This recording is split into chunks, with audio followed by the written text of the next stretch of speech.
Miami. Going through Miami, Miami Beach.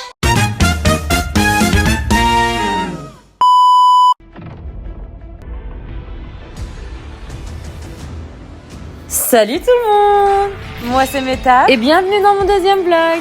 Aujourd'hui je vous embarque pour une journée à Miami entre un bon repas sans gluten et une expérience complètement inattendue. Vous êtes prêts? Let's go! Avant d'aller plus loin, petite parenthèse, mardi j'ai publié mon tout premier vlog. Je suis trop contente d'avoir commencé et si vous l'avez pas encore vu, allez jeter un œil après cette vidéo et dites-moi ce que vous en avez pensé. Premier arrêt de la journée, Pura Vida, l'endroit idéal pour bien manger et sans gluten. Si comme moi vous devez faire attention à ce que vous mangez, vous allez adorer cet endroit, vraiment.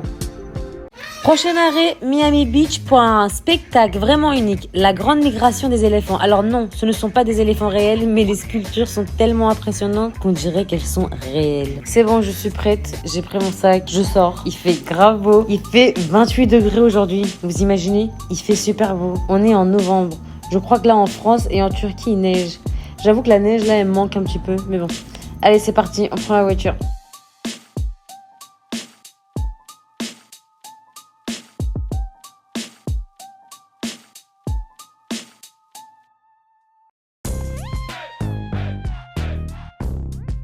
J'avoue, moi j'aime trop conduire en Amérique. C'est un autre délire. Et en plus, les routes elles sont grave espacées. Ça c'est cool. T'es pas tassé là comme à Paris. C'est grave cool, moi j'aime bien. Il fait grave beau. Juste le seul truc c'est qu'en fait, quand il y a un feu et que tu dois tourner à droite, et ben même si c'est rouge, tu peux tourner à droite. Ok, on arrive chez Pura Vida et je suis toujours aussi fan de cet endroit. Si vous devez manger sans gluten comme moi là, c'est vraiment le soulagement de trouver un lieu où t'as pas à t'inquiéter de ce que tu vas manger. Et honnêtement, c'est tellement bon que des fois j'oublie que c'est sain. Ce que je kiffe le plus ici, c'est que tout est super frais et en plus, t'as l'impression de manger un plat qui te fait du bien. Pas juste un truc rapide. Bref, c'est un restaurant diététique. En vrai, c'est grave cool ici si tu fais un régime et que tu fais attention, si tu veux sortir, manger un petit truc avec tes amis. Et moi, je fais un régime, je fais attention et j'ai pas le choix en même temps. Bon, là, c'est un petit message à moi-même là pour me dire qu'il est temps de commencer à faire du sport et de prendre soin de moi. Dans mes plans, j'imagine, plus tard dans mes vlogs, il y aura aussi un vlog dédié au sport. Mais là, on va se concentrer sur Pura Vida Miami. Ce que j'aime le plus ici, c'est qu'ils ont tout compris. Vraiment. Parce que manger sans gluten, ça veut pas forcément dire sacrifier le goût en fait. Je vais vous présenter un peu la carte. Elle se présente ainsi. Alors leur menu est vraiment complet, c'est vraiment le paradis ici pour les gourmands qui aiment manger sain. Ils ont tout, du café, du thé pour bien commencer la journée, des smoothies pour un boost de fraîcheur et bien sûr leur fameux Aqua Balls, super coloré et délicieux.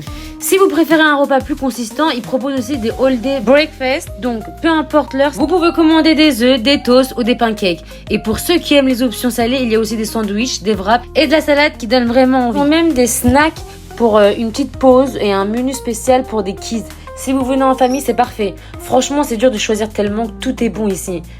Moi, j'ai commandé un cappuccino assez spécial. C'est un cappuccino spicy. Il s'appelle Spice Chai Tea Latte, bien exactement. Et pour vous dire que j'ai adoré. À côté de ça, j'ai pris un toast à l'avocat. Vous allez trouver à l'intérieur du concombre, du radis, des micro-coriandres. Et aussi, sachez que le pain, j'ai précisé que ça devait être gluten-free. Du coup, ils ont changé le pain par rapport à ça. Et j'ai payé au total 24,62 $. Un peu cher quand même à mon goût quand même pour ce que c'est. Mais comme c'est pas tout le temps, de temps en temps, bah ça va. J'ai pas pu vous filmer toute cette phase de transition. Mais là, je suis prête pour aller récupérer une copine à Fort Lauderdale. On va aller à la grande migration des éléphants. Là, je suis arrivée à Fort Lauderdale. Vous saviez que Fort Lauderdale était connu sous le nom de Venise de l'Amérique? En tout cas, je savais pas. Fort Lauderdale est vraiment réputé pour ses plages, les bars, les musées et pour ses parcs. C'est bon, on prend la route, go à Miami Beach. Malheureusement aujourd'hui Hugo elle est un peu malade, mais ça va, elle arrive toujours à s'ambiancer. Vraiment c'est beau ici. Le premier truc qui va me manquer ici, c'est quand je conduis, le paysage que j'ai là. C'est magnifique. Le 2 décembre je rentre en Turquie. Je sais pas combien de temps je vais rester, mais je sais que ça va me manquer. Et j'ai hâte de publier aussi mes premiers vlogs à Istanbul. Et maintenant je vous laisse admirer la magnifique vue que j'ai sur la route en allant à Miami Beach.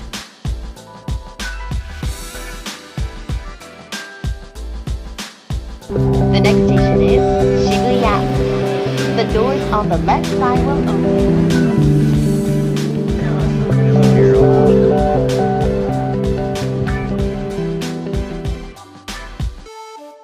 Ok, on est arrivé à la grande migration des éléphants. Elle est située au 36e Street Park à Miami Beach. Magnifique. Wow, on a la plage de Miami. Oh, il fait chaud. Je vous ai dit ce matin, il fait trop chaud. Là, mon visage, il brille.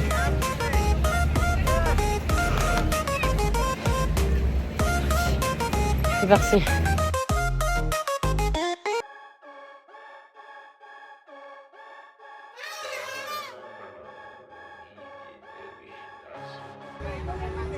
En vrai, moi, j'aurais adoré vivre avec des éléphants. Alors non, on parle pas d'éléphants réels, mais de sculptures géantes. Et croyez-moi, c'est tout autant impressionnant. Les œuvres, elles sont vraiment énormes. Chaque éléphant ici est inspiré par ceux qui vivent dans les collines Nilgiri en Inde. Et l'idée derrière tout ça, c'est de montrer comment les humains et les animaux peuvent vivre ensemble en harmonie. C'est beau et puissant à la fois, non? Et je trouve que ça nous rappelle à quel point on devrait être plus sensible et conscient de notre impact. La grande migration des éléphants, elle a commencé d'abord à Newport, dans le Rhode Island, avant que le troupeau s'installe à New York. Et maintenant, il est à Miami. Et en mai 2025, on va les retrouver à Browning, dans le Montana. Chaque éléphant a été fabriqué à partir de Lantana camara. Et avec cette matière-là, en fait, ça a donné vie à des éléphants. Lantana, c'est des souches qui poussent dans les forêts. C'est tellement grand que ça peut même cacher un éléphant. C'est incroyable. C'est l'une des plus grandes espèces envahissantes du monde. Dès que le lantana se propage, en fait, il prend le contrôle totalement du sol forestier. Et ça provoque vraiment des impacts mortels. Et c'est l'une des principales raisons de l'augmentation rapide des attaques mortelles des éléphants au cours des dernières décennies. De plus, les lantanas sont devenus tellement hauts que les éléphants et les humains ne peuvent même pas se voir quand ils marchent dans la forêt. Quand tu vois pas ce qui se passe devant toi, t'as des rencontres inattendues en fait. T'as des éléphants et soudainement, t'as des éléphants mortels pour les humains. Et ça, c'est pas considéré en fait comme une mort naturelle. C'est lié à la faune et aux humains. Tu auras bien compris, lantana envahit l'implantation et rend les éléphants violents. En exploitant la lantana pour créer ces magnifiques éléphants, les artisans se sont pas contentés de faire que de l'art en fait. Ce chef-d'œuvre de 100 éléphants a été créé par 200 artisans au total. Et l'idée de les mettre sur la plage, j'adore, c'est magnifique.